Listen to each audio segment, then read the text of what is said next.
একদিন মানব এবং মারিয়া ঘরে ফুটবল খেলছিল। হঠাৎ তারা ভূতের ভয়ঙ্কর আওয়াজ শুনতে পায় এবং ঘরের লাইট বারবার অফ অন হচ্ছিল। মানব আর মারিয়া ভয় পেয়ে যায়। এভাবে কিছুদিন চলতে লাগে। তাই মানব এবং মারিয়া বলবীরকে ডাকে। আপনারা তো জানেন, বলবীর তার বন্ধুদের খুব ভালোবাসত।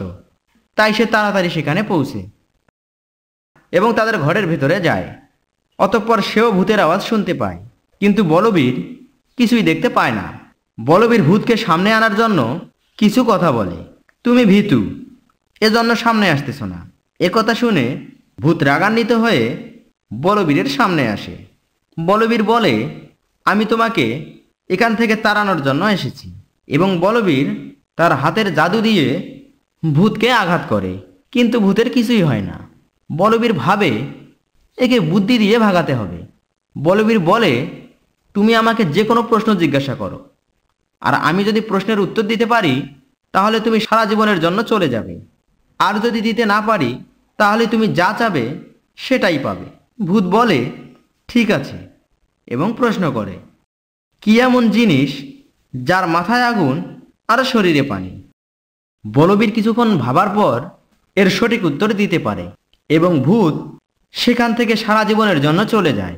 এখন আপনি কি বলতে পারবেন বলবীর কি উত্তর দিয়েছিল? সঠিক উত্তরটি দেওয়ার জন্য আপনাদেরকে সময় দেওয়া হলো 15 সেকেন্ড।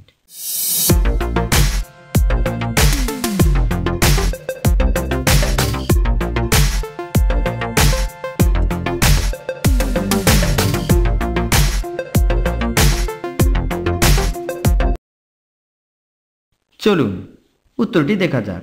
উত্তরটি হলো মোমবাতি। কিভাবে তা আমি আপনাদেরকে বোঝাচ্ছি।